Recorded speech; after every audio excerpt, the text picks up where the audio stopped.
oportunidade de estudar e terminar meus estudos mais cedo e me formar mais cedo. E eu me arrependo de não ter feito isso antes. Ah, sim. Então tem aí um arrependimento porque você já era para estar Já era para estar graduado. formado. Aham. E hoje isso Perdi faz muito falta, tempo. não é? Isso faz falta, porque agora que eu tô começando a ver, assim, como é importante, e antes eu não dava importância. Mas eu tinha oportunidade de estudar, às vezes era quando eu era mais moleque, era mais relaxado. Minha época mais para trás era meio molecada relaxado. Mas agora a gente vê que faz falta. Muito bem. Alguém mais quer fazer um complemento a essa fala do Emerson? Isabelle, você que está aí com.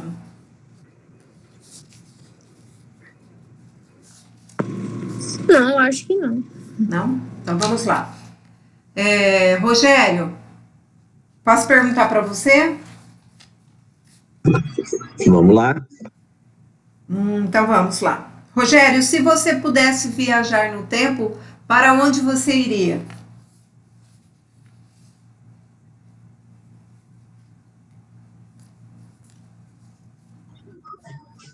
Olha, para onde eu iria? Uma viagem no tempo, não é qualquer viagem. Voltar para trás, né? Isso.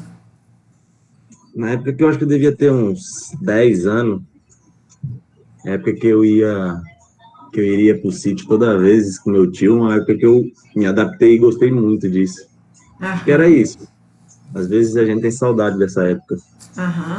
Naquela época queria estar no que está hoje e hoje queria estar naquela época, né? Naquela época, bem isso mesmo. Alguém mais quer falar? Depois que começa a ter as responsabilidades, você vê o quanto é difícil, que não é fácil. Ô, Rogério, só tem uma coisinha aí, né? Se volta para trás, depois tem que fazer toda a caminhada novamente. Isso, verdade. Alguém mais quer falar? Bora, gente. Cristiane Della Valentina.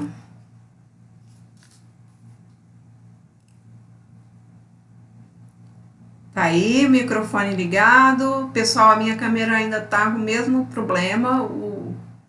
Estou aguardando o Carlos. Hoje eu até fui na final, mas não consegui falar.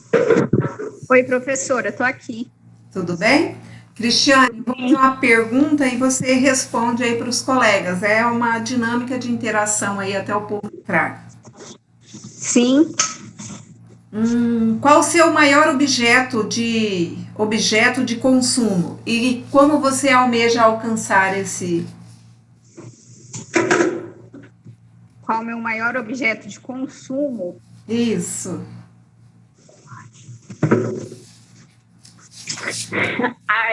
Bens materiais, a senhora fala? Pode ser o que você quiser.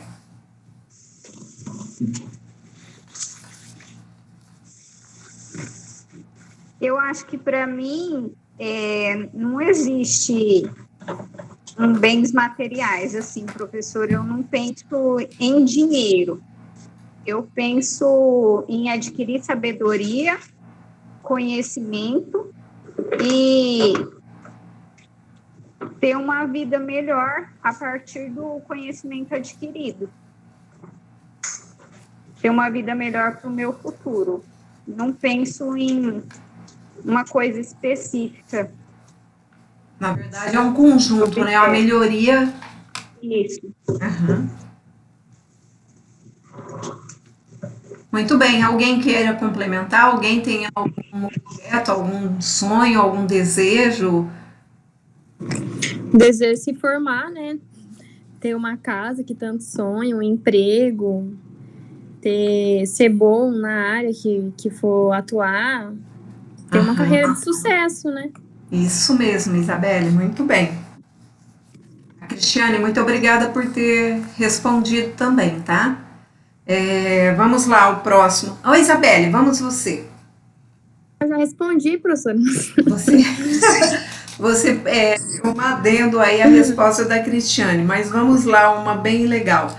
Qual a pessoa que Tá. você citaria e que seria seu referencial de vida? A minha mãe. Muito bem. E agora complemente. Por quê você tem essa admiração? Porque ela é uma pessoa muito batalhadora, ela não teve as mesmas oportunidades que eu, mas ela busca sempre o melhor para mim, por mais que ela não esteja a mesma situação, né? Tipo, ela não teve oportunidade de estudar, mas hoje ela já me oferece isso.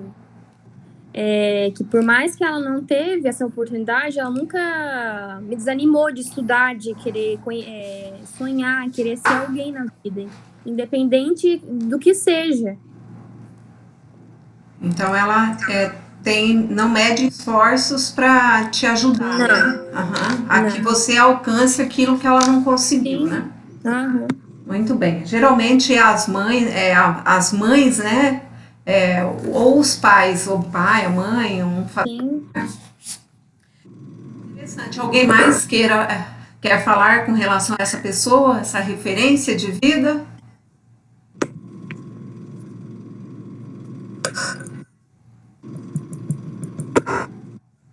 Vamos lá, então. Deixa eu arrumar uma outra. Gabriela, Maria Gabriela, né? Ela tá sem microfone, tá só falando ali no.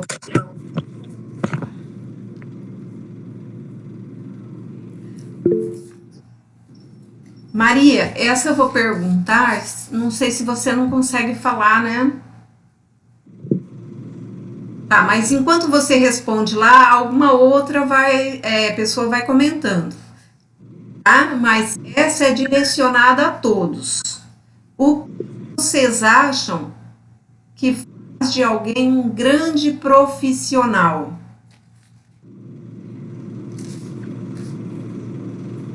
Se inscrevam aí. Oi, Emerson. Tinha caído na internet. O que vocês acham, né, que faz de alguém um grande profissional? Eu acho que a pessoa tem que ser humilde, né, professor, acima de tudo, porque tem gente que acha que sabe tanto e, na verdade, não sabe nada, né, ainda tem muito a aprender. Muito bem, que mais? Já falou. Ter uma certa responsabilidade, um conhecimento na área para que possa sair bem, né? E ter um bom desempenho. Eu acho também que tem que gostar do que faz, né? Porque quando você faz algo que não te chama atenção, que não tem tanto interesse, aí você acaba fazendo de qualquer jeito, ou assim tá bom e por aí vai. Agora, quando você gosta é diferente, você pretende se aprofundar mais, saber mais, melhorar a cada dia. Que mais?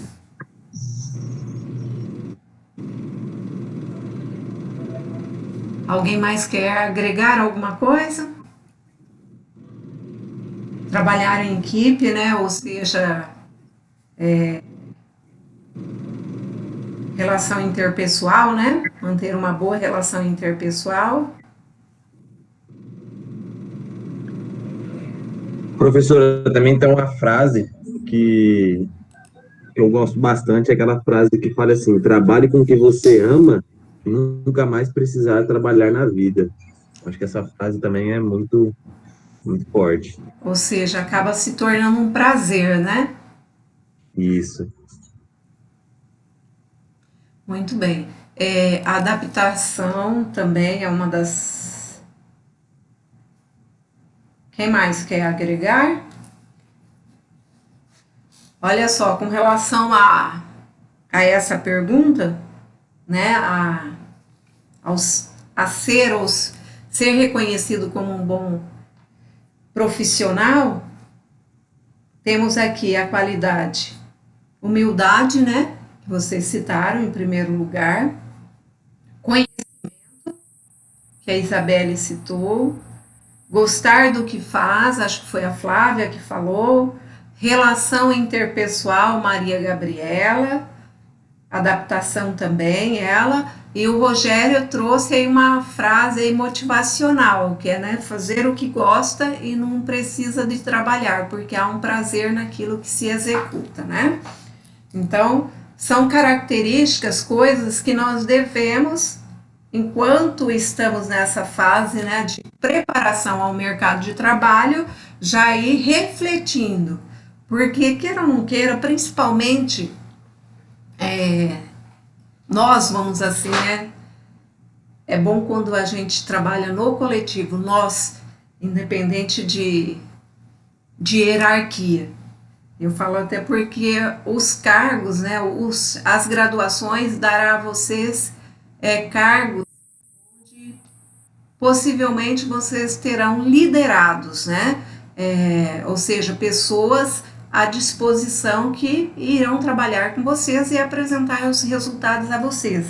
Então, são características, né, que vocês mesmos apontaram, né, que precisam ser trabalhadas, porque é bastante difícil no dia a dia.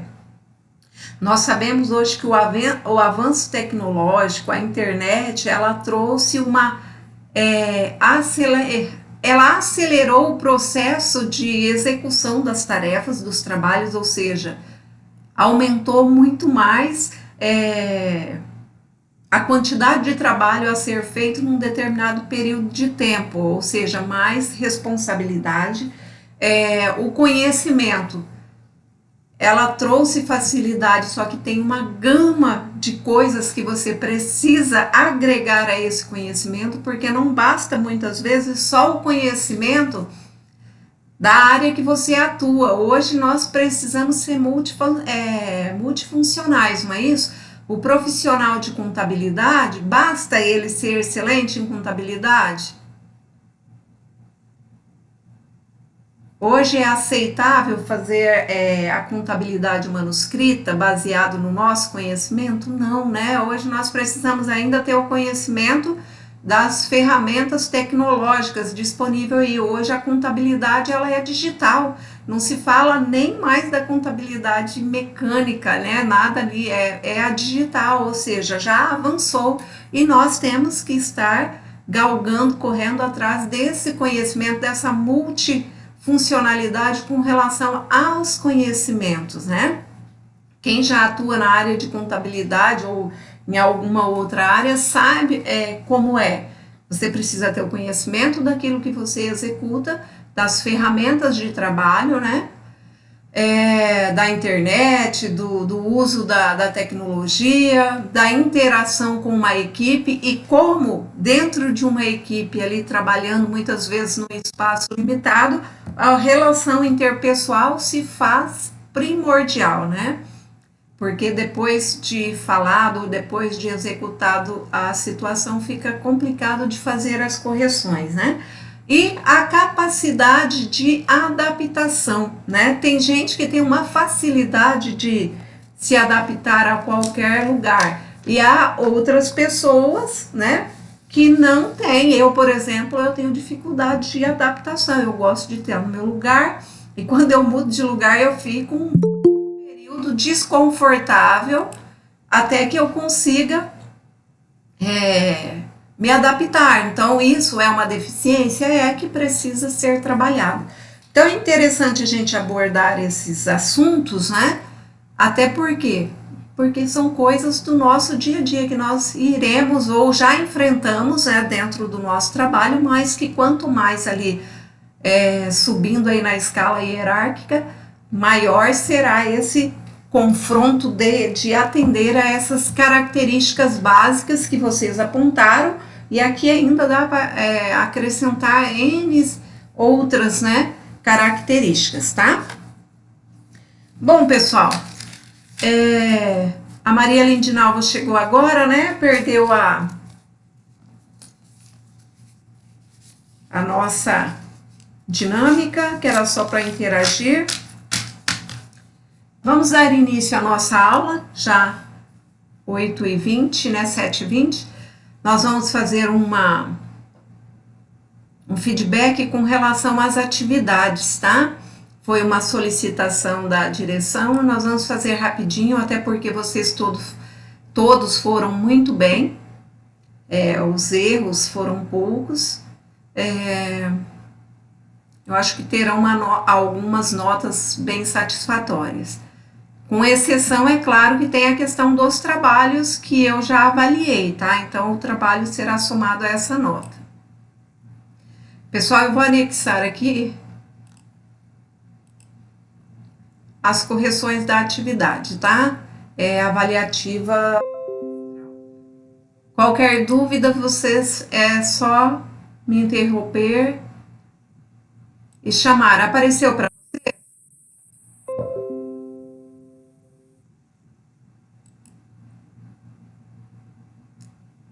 Emerson? Isabelle, apareceu? Apareceu, professor. Apareceu, professor. Então tá. Beleza. Eu achei que a prova estava muito fácil. Teve gente que falou que estava difícil, mas eu acho que isso é só choro de vocês, né? Senão, não é aluno, né? Se não chorar um pouquinho. Vamos lá. É pior. Diga. É verdade. Se não chorar um pouquinho. Pois é. O Anderson saiu. Tem um pessoal aí que saiu. Tá, vamos lá. A primeira questão. Quando uma empresa industrial estiver apropriando todos os gastos realizados no processo de fabricação de seus produtos, sejam custos diretos, né, fixos e custos variáveis, está utilizando o sistema de custeio por absorção, ou seja, todos os custos fixos e variáveis, sejam eles diretos ou indiretos, né, estão sendo agregados ao produto. Então, nós estamos tratando do custeio por absorção. Eu acho que essa aqui quase todos acertaram, né? A 2. A diferença entre os resultados apresentados pelo critério de custeio por absorção e o critério de custeio direto ou variável está no custo fixo, né? Que foi incorporado aos estoques, no caso de se utilizar o custeio por absorção, né? Que já entra na composição do produto, a parte desses custos fixos, né, destinado aos produtos que ficaram no estoque. Então, a letra D era a correta. O exercício 3. Os critérios de avaliação de estoques aceitos pelo fisco ou legislação fiscal são, respectivamente, PEPS, né, e média ponderada móvel. PEPS, primeiro que entra, primeiro que sai. É o controle de estoque, tá? São fichas de controle de estoque. Primeira mercadoria, a primeira matéria-prima que entra no estoque, a primeira que é destinada para produção, é a primeira que é vendida.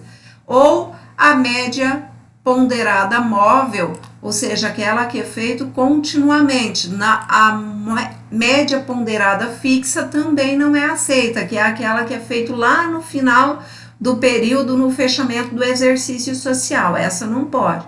Tem que ser a móvel, que é aquela que fecha ali semanalmente, mensalmente, de acordo com as entradas, tá? Por isso que fala-se média ponderada móvel. A pergunta 4. Coprodutos são subprodutos ou sucatas? Não. São resultantes da atividade principal, mas sem preço e sem comércio definido? Não. São resultantes de matérias-primas diferentes, mas se juntam no final da produção? Não, né? Na verdade, os coprodutos resultam de uma mesma matéria-prima e são os principais, né, produtos da empresa e respondem substancialmente pelo faturamento da empresa, ou seja, é a base do faturamento da empresa, são os coprodutos.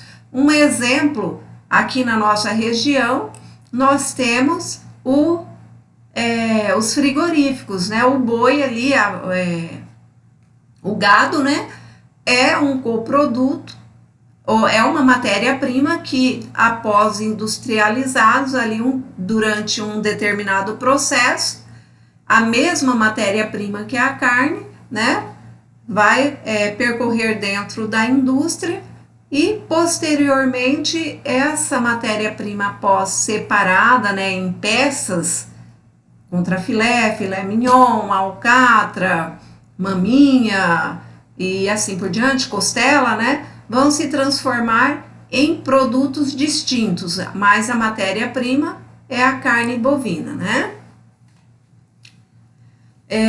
Nós também podemos falar da cana-de-açúcar, que é a mesma matéria-prima nas usinas e acabam se transformando em produtos distintos, a açúcar, né, e o álcool, né? Lá na usina está fabricando açúcar, ou Isabelle? E álcool ou só o álcool?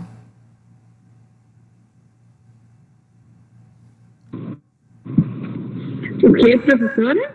Na usina você não trabalha na Adecoagro, não, né? Não, Tá. eu trabalho numa loja de roupa.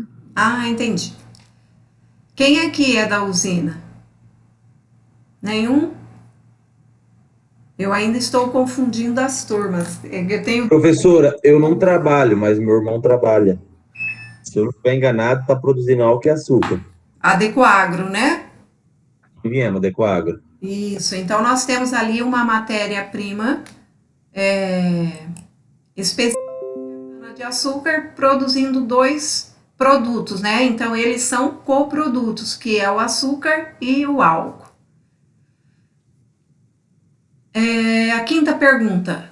O método de custeio por absorção é aquele que atende aos princípios contábeis, à legislação fiscal e consiste na apropriação aos produtos de todos os custos de produção, ou seja, de todos os custos que incorreram dentro da produção. Vou voltar lá na primeira, né? Que são os custos fixos e variáveis, sejam eles diretos ou indiretos, semifixos ou semivariáveis, todos eles. Então, a primeira acabava respondendo à segunda. Alguém quer falar alguma coisa?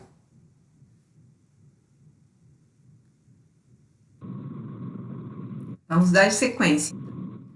A 6. Uma determinada empresa, no mês de março de 2020, apresentou custos com materiais diretos no valor de R$ 50 por unidade e custos com mão de obra direta no valor de R$ 35 por unidade.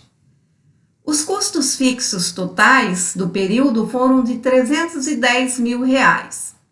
Sabendo-se que a empresa produziu no mês 10 mil unidades totalmente acabadas, o custo unitário de produção pelo método de custeio por absorção e custeio variável, respectivamente, são... Então, vamos lá, encontrar, né, custeio por absorção. Como que nós vamos fazer? Custeio por absorção. O custo fixo, 310 mil.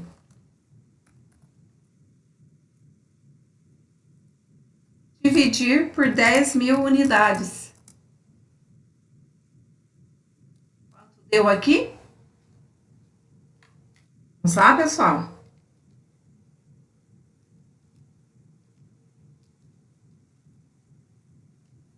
R$ 31? Isso. Então, R$ 31 mais R$ 50 de materiais direto, mais R$ 35 de mão de obra, né? É igual R$ 116, custeio por absorção.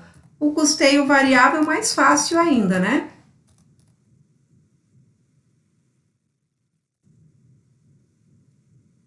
Custeio variável, R$ 50 de materiais diretos, mais R$ 35 de mão de obra direta, total R$ 85. Eu acho que quase todos acertaram essa também. Alguém ficou com dúvida aqui? Não, né?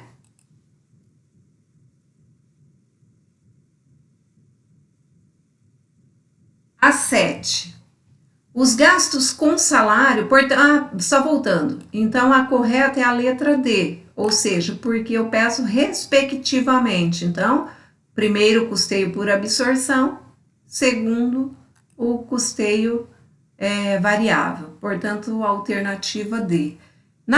No exercício 7, os gastos com salários de supervisores da fábrica ou da produção, depreciação de equipamentos utilizados na fabricação de mais de um produto, aluguel da fábrica e energia elétrica, né, da fábrica também, devem ser classificados como custos indiretos, né? Porque, olha só, o salário dos supervisores é custo indireto, porque geralmente o supervisor é um só dentro de um ambiente, né, ou vários ambientes. O supervisor geralmente toma conta de alguns departamentos ou de alguns centros de custos. Por isso, né, o salário dele acaba sendo um custo indireto, não dá para alocar diretamente ao produto.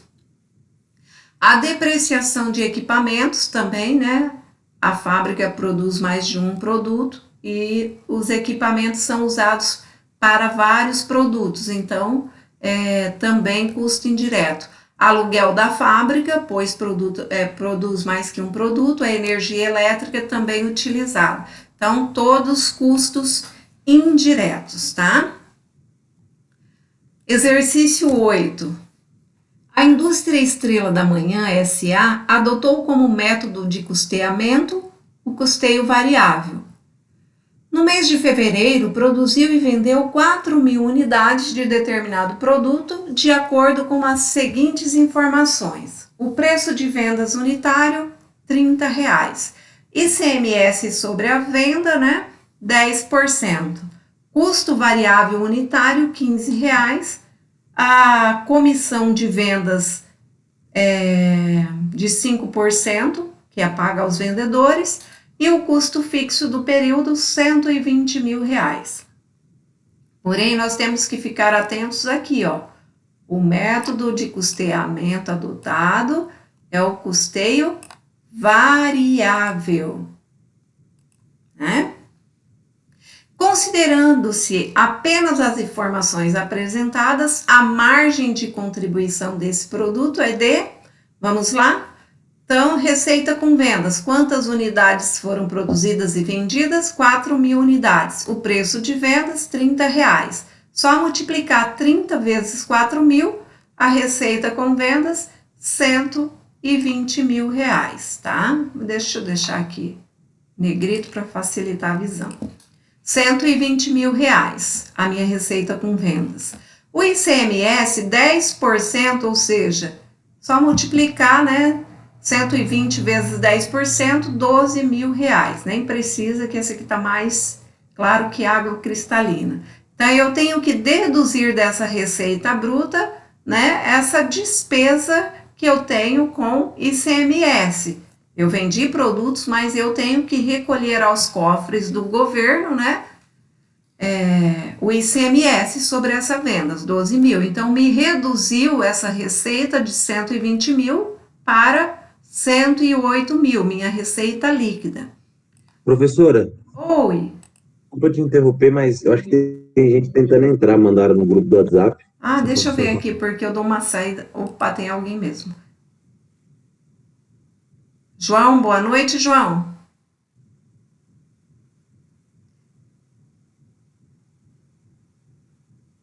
Gente, eu aceitei ele. Pede para ele tentar novamente e vão me avisando, tá? Caso alguém avise, fale. Ok.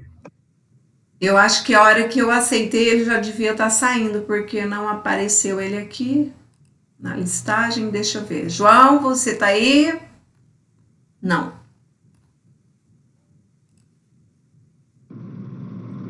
O Leandro tá falando que que quer entrar, tá pedindo para você aceitar, a Tuane. Então, mas não tá aparecendo. Fala para eles tentarem novamente. Tá, vou falar. Que não tá aparecendo. O único que apareceu foi o João.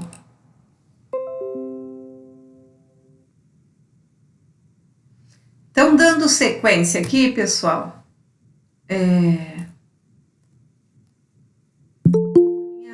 Opa, agora tem alguém aqui. Tuane, boa noite, seja bem-vinda.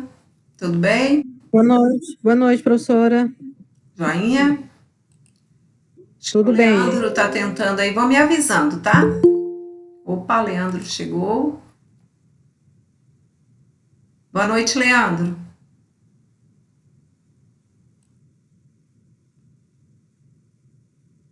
O CPV, gente, vamos dando sequência aqui no exercício. O CPV é formado pelo quê?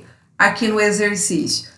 Eu estou utilizando o custeio variável, ou seja, o custo variável unitário ali de R$15 por unidades, né? Se são 4.000 unidades, é só multiplicar 4.000 vezes 15, R$60.000, não é isso? R$60.000 de custo variável. Vou tirar aqui só para... Só que tem, como eu estou utilizando o custeio variável, eu tenho a comissão sobre vendas, né? Que é custos e despesas variáveis. Tudo que é variável entra na composição. Então, vamos lá.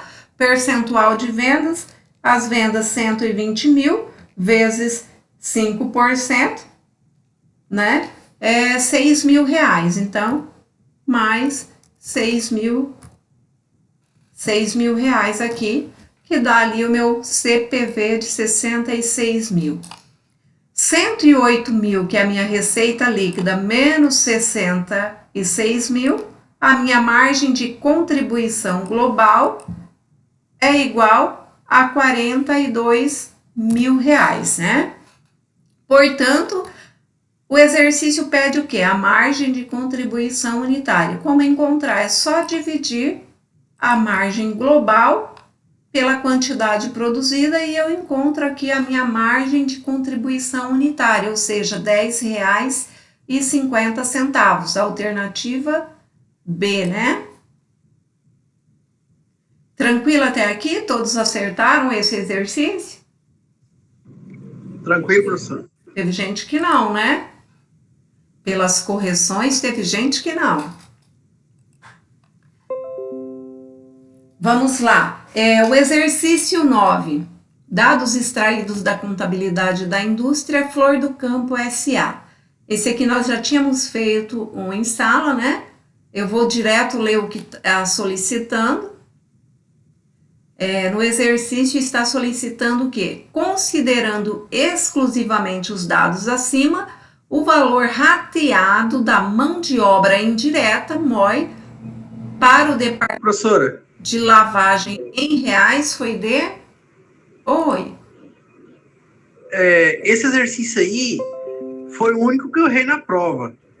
E lá eu coloquei esse mesmo resultado, 35.437,60. E deu no resultado do Classroom lá que ela estava incorreta.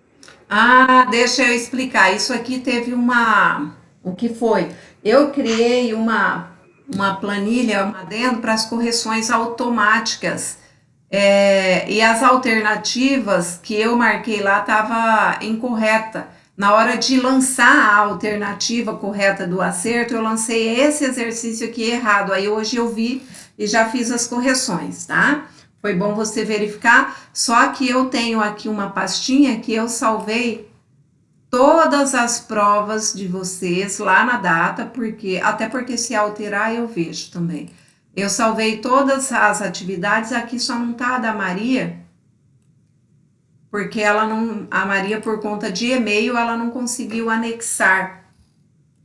Então, eu salvei uma cópia de cada um das avaliações de vocês. Eu tenho todas e eu vou revisar, porque isso foi realmente na teste para correção automática, eu lancei a alternativa errada, tá? Foi erro meu aqui no caso de Tá bom, professora. na base de teste lá. Então, a correção aqui, vamos lá. Por que eu não li todos os dados? Para vocês não se perder. O exercício pede o quê? O valor é fazer o rateio da mão de obra indireta. A mão de obra indireta, qual é o valor aqui? R$135 mil foi o gasto no período, né? Então, vamos lá. Mão de obra indireta, tá aqui a coluna. Nós temos um total, né? O total de mão de obra gasto por todos os departamentos, 800 horas, né? Então, é só dividir o valor, o custo total com mão de obra indireta no período, pelo total de horas consumidas no período. Então, eu tenho aqui o valor por hora trabalhada, R$ 168,75. Aí, é só ir aqui na coluna de lavagem, né? E encontrar aqui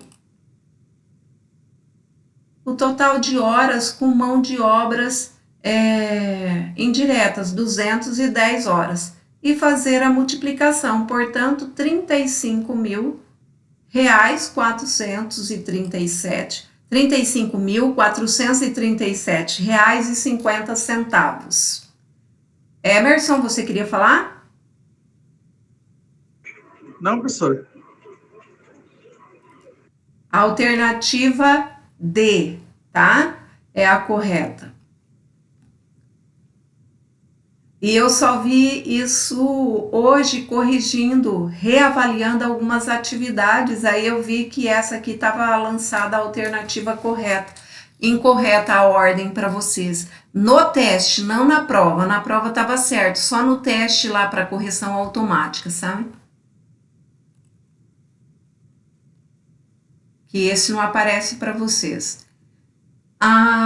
Exercício 10. A matéria-prima é considerada um investimento no momento da sua aquisição. Torna-se custo ao ser utilizada para a geração do produto. Posterior, torna-se investimento ao ser ativada no estoque como produto acabado. E, por fim, despesa quando vendido. Correto, né? Ela se torna despesa só a partir do momento da venda. Enquanto estiver no estoque, ela é um investimento, tá? Seja como uma ou como produto acabado. Se estiver dentro da fábrica, matéria-prima é despesa. Se estiver no estoque, é investimento. O produto acabado, se estiver no estoque, é investimento. E se for vendido, torna-se uma despesa. Exercício 11. Um custo é classificado como indireto quando na sua alocação se faz necessário utilizar qualquer fator de rateio ou estimativa. Destaca-se como um custo indireto ou, né, no caso aqui, comissão dos vendedores não é despesa, matéria-prima é custo direto, né? Fretes de vendas é despesa, imposto predial do escritório é despesa, tá? Então, somente a supervisão da fábrica é que é o custo indireto a ser apontado aqui no exercício. Exercício 12. A indústria Alfa Limitada, para apurar o custo de fabricação de seus produtos, considera apenas os custos diretos, agregando os custos indiretos à apuração do resultado do exercício. O método de custeio adotado por essa indústria é o custeio direto ou variável, onde os custos, né, diretos e variáveis são incorporados ao produto, tá? Custos e despesas variáveis, né? O 13. Dados extraídos da contabilidade de custo da empresa Ômega S.A., que fabrica 2 tipos de produtos. Custos com matéria-prima, 85 mil, mão de obra direta, 200 mil, salário da supervisão da fábrica, né, de supervisão da fábrica, 38 mil, manutenção da fábrica, R$ 27.400, Energia elétrica da fábrica, R$ 25.000. Aluguel da fábrica, R$ 3.500. Considerando exclusivamente os dados acima, o total de custos indiretos foi de... Vamos só somar os custos indiretos. Matéria-prima é direta, mão de obra direta também direto, né? Então, o que me resta aqui como custo indireto?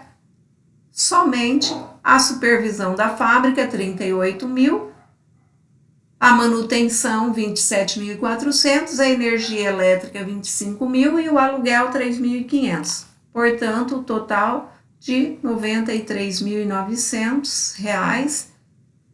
A alternativa A é a correta. Exercício, o último exercício, né, 14. A empresa Tudo 10 Limitada registra em seu balancete, ou registrava em seu balancete em 31 de janeiro de 2021. Ó, né, 2020 não, é 2021. Nós estamos trabalhando com futuro, projeção. A seguinte posição. Aluguel da fábrica, vou botar um 20 aqui, aluguel da fábrica, R$ 10.000, matéria-prima em estoque, ou seja, investimento, 50.000, consumo de matéria-prima, 35.000, outros custos diretos, R$ 20.000. As despesas administrativas, R$ 40.000, despesas com vendas, R$ 25.000, mão de obra direta da fábrica, R$ 38.000. No mês de fevereiro de 2021, vou botar aqui 20, só para a nossa linguagem ficar fácil de ler. No mês de fevereiro de 2020, foram fabricadas 200 unidades do produto alfa e vendidas 160 unidades por R$ 4.000 cada. Indique, respectivamente, o custo dos produtos vendidos e o saldo em estoque dos produtos acabados pelo custeio por absorção. Então, vamos lá. Eu tenho aqui o cálculo já realizado, tá? Para facilitar. Eu vi que tinha alguns aí que reclamou que estava difícil, mas eu não achei super fácil. É só questão de raciocínio mesmo, né? Então, vamos lá. O que está pedindo? O CPV e o saldo de produtos acabados. Então, as vendas aqui são só informações adicionais, né? A única coisa que eu vou usar é só para calcular as unidades fabricadas menos as vendidas para utilizar o saldo de estoque final. Eu vou identificar os custos, então, da produção, aluguel da fábrica 10.000, mais o consumo de matéria-prima 35.000, mais os outros custos diretos 20.000, mais mão de obra direta da fábrica 38.000. Eu estou usando o custeio por absorção, portanto, nenhuma das despesas aqui entra, despesa administrativa nem despesas com vendas, tá? A soma total, R$ 103.000, né? Ou seja, os custos totais do período, R$ 103.000. Quantidade produzida, 200 unidades, só dividir por 200, né, unidades e encontrar o custo unitário, R$ 515 por unidade produzida. Eu preciso do CPV. Quantas unidades foram vendidas? 160. 160 vezes R$ 515, que é o custo unitário, portanto, o CPV do período, R$ 82.400.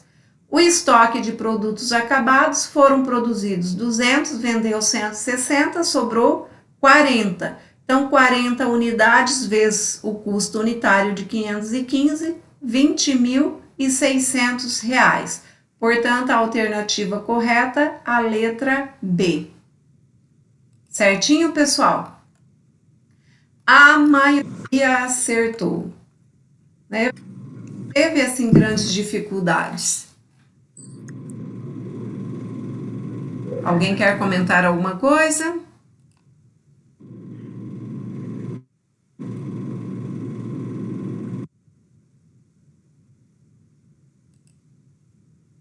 Eu só vou tirar aqui, vamos...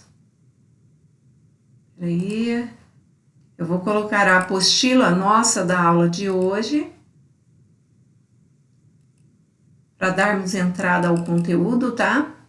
Análise de custo, volume e lucro. Até então nós estávamos estudando a composição dos custos, os métodos de custeamento, né?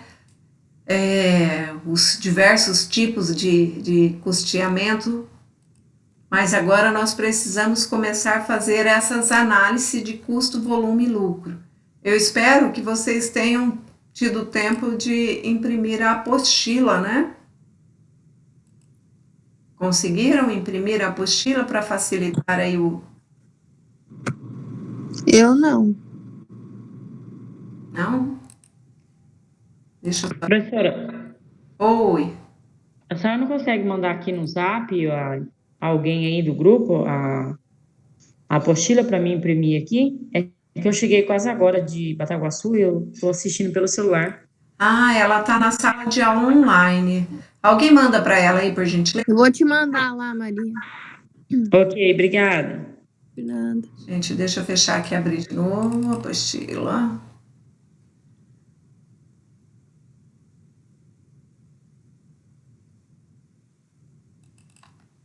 Só um pouquinho, tá? Enquanto isso, a Maria imprime lá a apostila dela.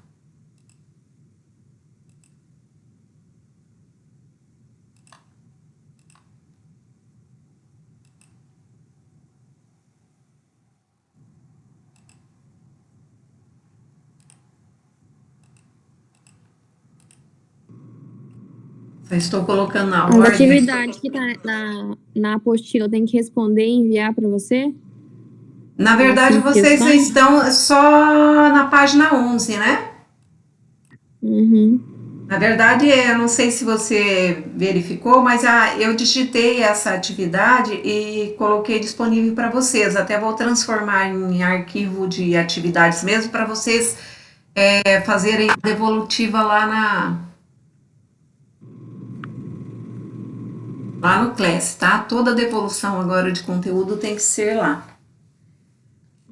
Ô, professora, Oi. então tem as atividades, as atividades que são 10 atividades, depois tem aquelas atividades dentro da apostila para entregar também? Não, eu digitei, é isso que eu falei, acabei de falar para a Isabelle. Essas que estão na apostila são aquelas lá, acrescentadas mais algumas.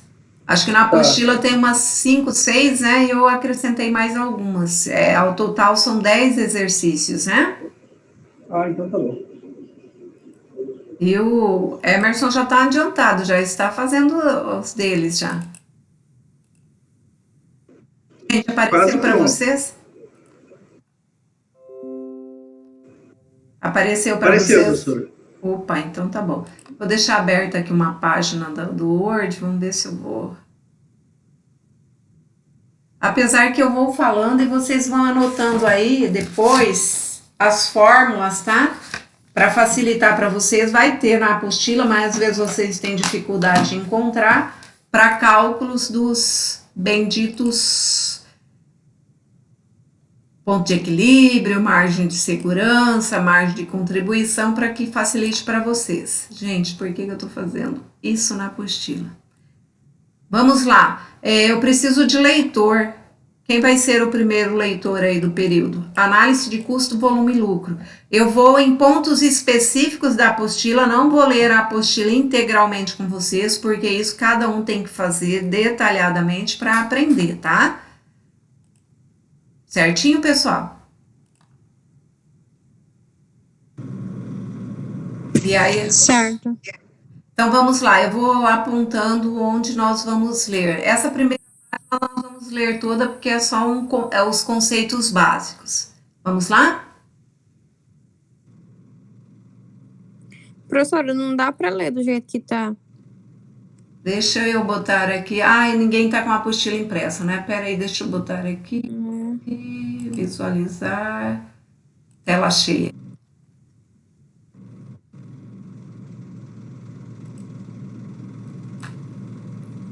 E aí, Isabelle, melhorou? Não, professora. Não É muito acredito. pequena as letras, professora, fica difícil de ler. É porque eu tive que fazer, na época, já fazer xerox, tudo certinho. E eu vou deixando o material meio que pronto para eu me preparar para vocês. Então, quando eu fiz esse livro, não tinha como imprimir por folha, ele é livro pequeno, né? Então, vamos lá, eu mesmo faço a leitura. Vocês foram salvos, né, pelo gongo. Vamos. Análise de custo, volume e lucro. Acompanhe aí, tá? E eu vou falando, caso vocês queiram falar alguma coisa, me interrompam. Análise de custo, volume e lucro. Os conceitos de custos fixos e variáveis permitem uma expansão das possibilidades de análise dos gastos da empresa em relação aos volumes produzidos ou vendidos, determinando pontos importantes para fundamentar futuras decisões de aumento ou diminuição dos volumes de produção, corte ou manutenção de produtos existentes, mudança no mix de produção, incorporação de novos produtos ou quantidades adicionais. Ou seja, essas análises vão te dar suporte para fazer todas essas alterações ou tomar decisões, né, que envolvam essas situações, seja aumentar a produção ou reduzir, continuar um produto ou descontinuar, criar um mix, né, de produtos ou empresas que trabalham com vários segmentos de produtos ou vários tipos de produtos, de repente criar ali um kit, né, um mix de produtos para alavancar vendas, entre outras, tá? Então, a análise de custo, volume e lucro, ela conduz a 3 importantes conceitos. Margem de contribuição, ponto de equilíbrio e alavancagem operacional. A margem de contribuição nós já vimos, né, nas aulas passadas, no custeio direto ou variável, é a receita bruta, né, ou a receita líquida, menos os custos e despesas variáveis, eu chego à minha margem de contribuição. Ou seja, margem de contribuição, anotem aí, é igual receita com vendas menos custos e despesas variáveis. Essa é a fórmula para cálculo da margem de contribuição, tá, pessoal? Anotem aí, tá? Qual a fórmula? Fala aí de novo, professora. Olha lá, a fórmula para margem de contribuição, qual é? Margem de contribuição é igual ao preço de vendas menos custos e despesas variáveis, tá? É utilizada pelo método de custeio variável, tá?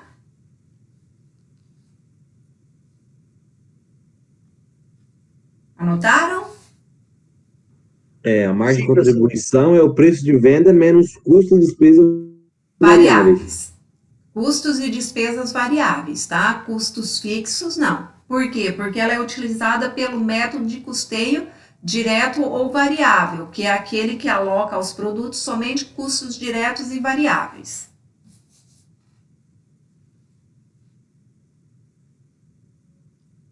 Portanto, a margem de contribuição é a diferença entre o preço de venda unitário do produto e os custos e despesas variáveis por unidade produzida.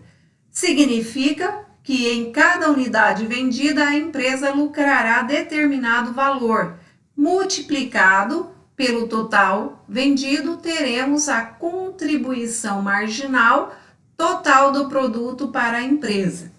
Eu não sei se vocês olharam lá na atividade avaliativa, na nossa provinha, o último exercício nós encontramos a margem de contribuição, não foi isso?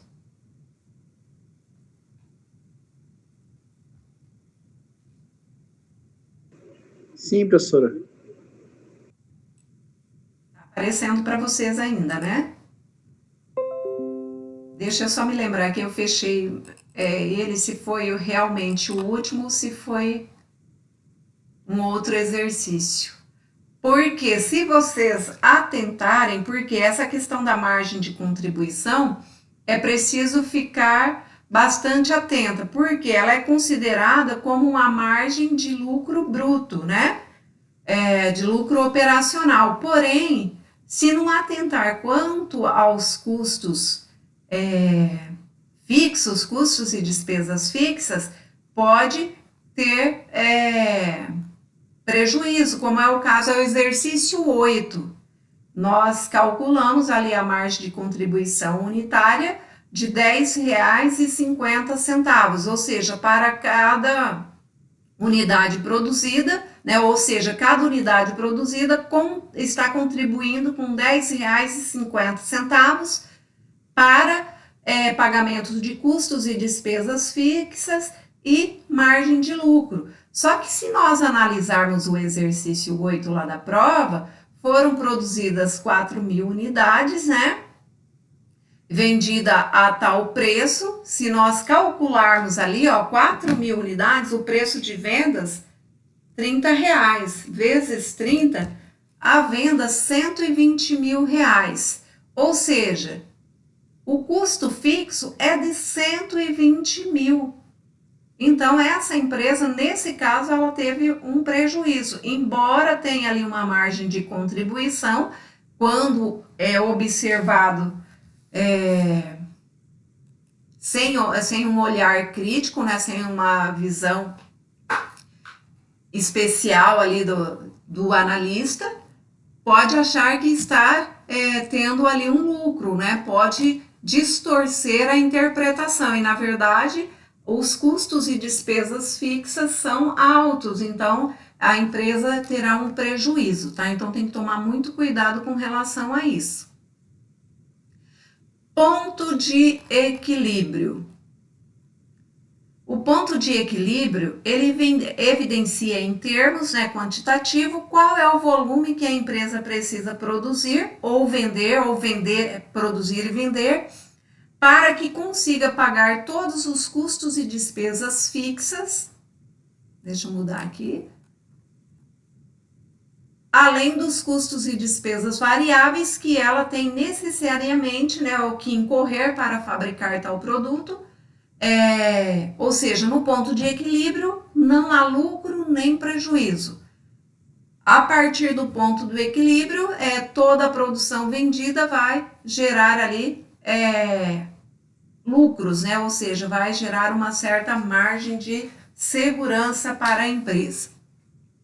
A informação do ponto de equilíbrio da empresa, tanto global como por produto individual, é importante porque identifica o nível mínimo de atividade que uma empresa, né, tem que trabalhar, ou cada divisão tem que operar, para que não ocorra em determinado período lucro ou prejuízo, tá? Então, quando nós falarmos em ponto de equilíbrio, pessoal, o ponto de equilíbrio é onde a empresa consegue, né, uma receita, um faturamento que pague ali todos os seus custos e despesas variáveis utilizados para produzir o produto e os custos e despesas fixas do período, e fica zero ali sem nenhum recurso, mas porém sem nenhuma dívida, ou seja, o ponto zero. Não há lucro, mas também não há prejuízo.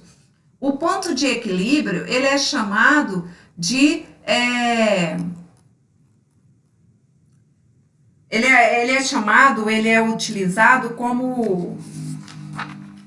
Ele é falado, né, que é para gestão de curto prazo. Por que gestão de curto prazo?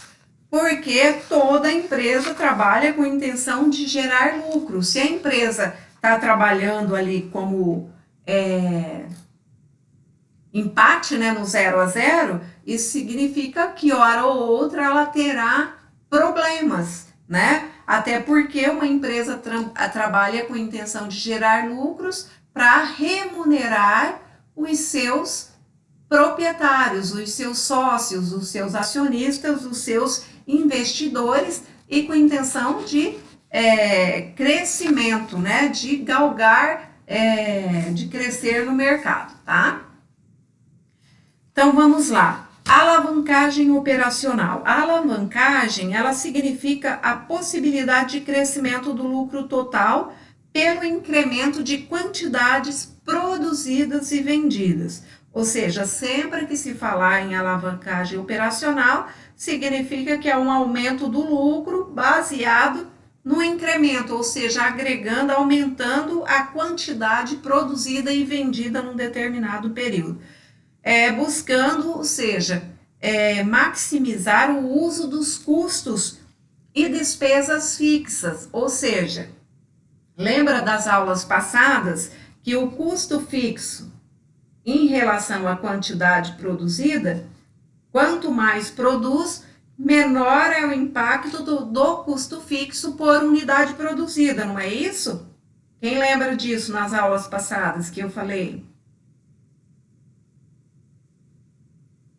Gente, vocês estão aí?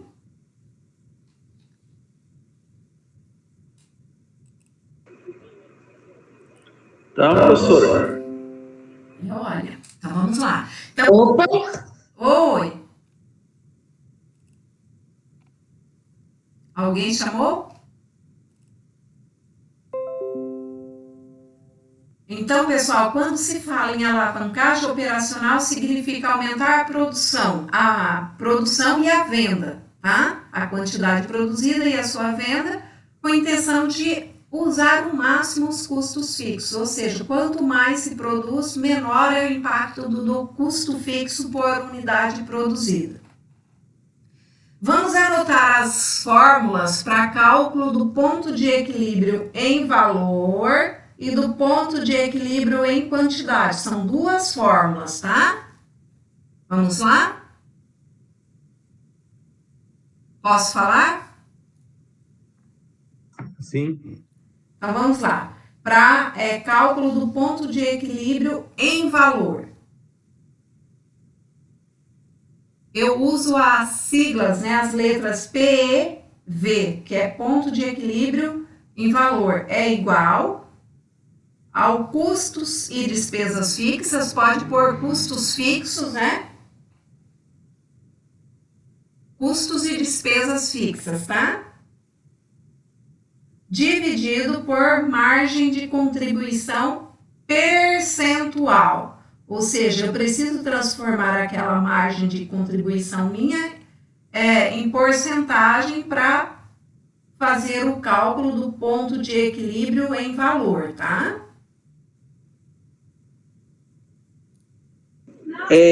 Professor, custos de despesas fixas dividido por margem de contribuição percentual. Tá. Põe assim, ó, PEV é igual CF, né? CFT, que é custos e despesas fixas, dividido por MC, aí põe o sinalzinho de porcentagem lá. Mas eu vou fazer uma tabelinha e vou colocar lá para vocês na sala de aula online, tá? Para facilitar. O ponto de equilíbrio em quantidade, anota aí. PEQ de quantidade é igual ao custo fixo total, que é custos mais despesas fixas, né? Custo fixo mais despesa fixa, dividido pela margem de contribuição unitária, tá? Isso para eu encontrar a quantidade a ser produzida, né? No ponto de equilíbrio em quantidade, para que a empresa consiga vender e pagar custos. Margem de contribuição o quê? Unitária.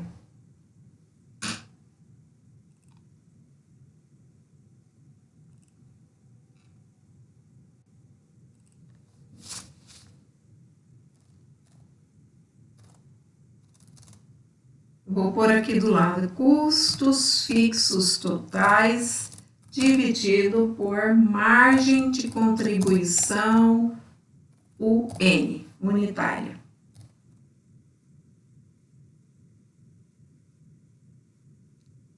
Professor, é munitária ou unitária? Unitária. Ah, tá. Por quê? Não, professora, é que só fiquei na dúvida. É porque, não, deixa eu falar, porque às vezes eu digito unitário e fica o M, né?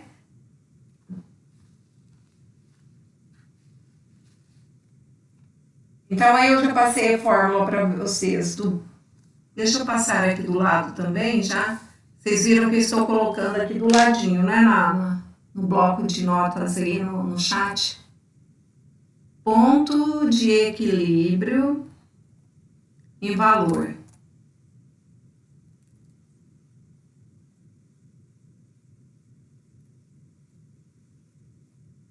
Igual ao custo fixo total, que é a soma dos dois, tá? Dividido por margem de contribuição percentual.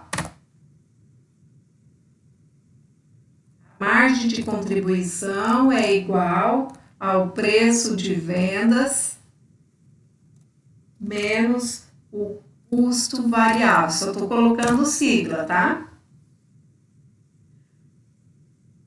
Para encontrar a margem de contribuição percentual, pessoal, é super fácil.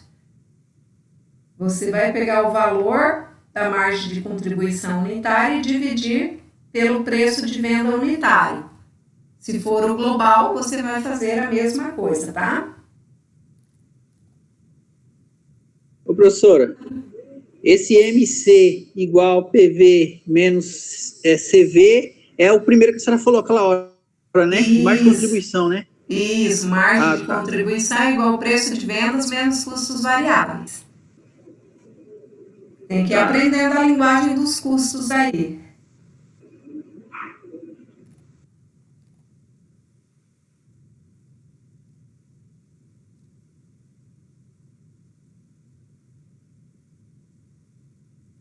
Leandro, o que você estava comendo, Leandro? Pizza. Não nos convidou. Margem de contribuição percentual. Valor da venda, o valor da margem de contribuição unitária, no caso aqui eu estou calculando unitária, tá? Dividido pelo preço de venda unitário. Se for global, você vai pegar o valor da margem de contribuição global dividido pelo preço de vendas global, utilizado no período, tá bem? Eu acho que basicamente passei tudo. Deixa eu ver aqui. Margem de segurança. A margem de segurança é o lucro, né? Ou seja, é aquilo que a empresa consegue a partir do ponto de equilíbrio. Então, a margem de segurança significa que, num dado momento de crise, a empresa pode reduzir, né, essas suas vendas até o ponto de equilíbrio, ou seja, a receita com vendas menos o valor, né, no ponto de equilíbrio. O valor da venda ali no ponto de equilíbrio.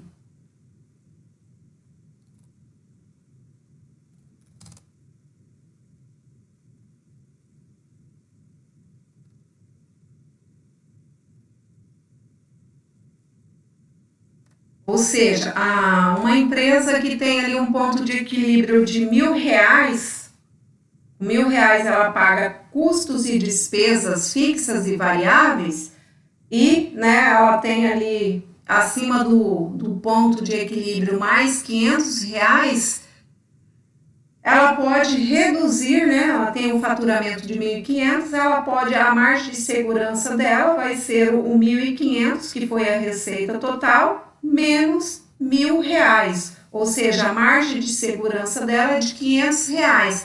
Pode reduzir, né, esse faturamento em R$500 que ela ainda fica sem lucros, porém não fica devendo, né, consegue honrar ali seus compromissos com receitas, com despesas e custos fixos e variáveis e assim por diante. Ela consegue pagar tudo, né? Só não tem lucro.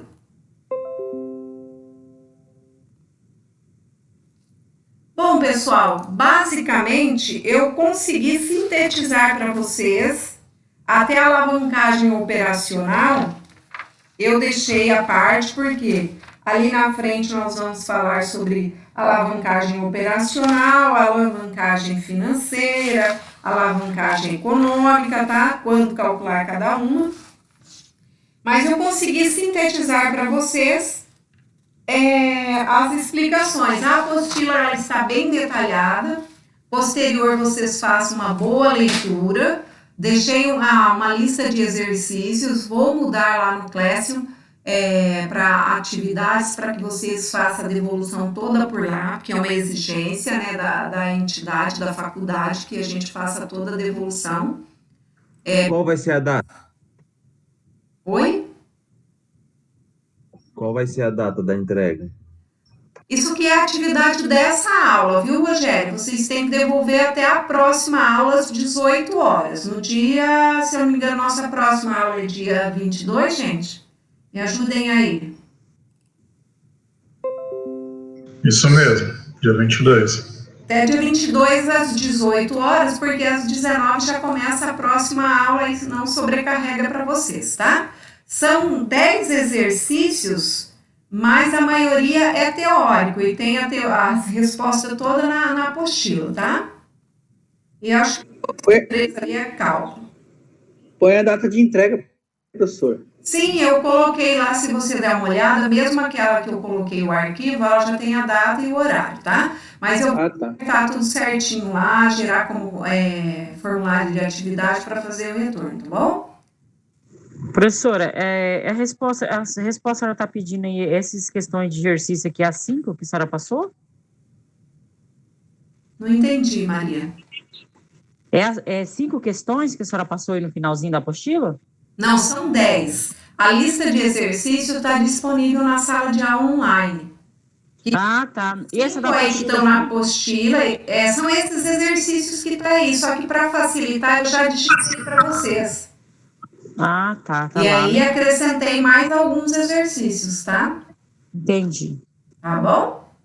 Obrigada, professora. Por nada, Maria. Isabelle. Oi. Quer falar? Não. Então. Eu liguei sem querer no microfone. Leandro, tem alguma coisa a dizer? Não? Então tá bom. Certo que não dividiu a pizza conosco, né? Mas tá bom. Nós vamos aqui. Quando voltarmos, nós vamos fazer alguma coisinha legal pra gente, tá? Na nossa aula, tá bom? Beleza. Bom, pessoal. Isso mesmo. Tenham todos uma boa noite e até a nossa próxima aula. E eu vou mudar. Boa noite, professora. Abraço a todos. Boa noite, até mais, pessoal. Tchau, professora. Boa noite a todos. Tchau, abraço. Boa noite. Boa noite a vocês.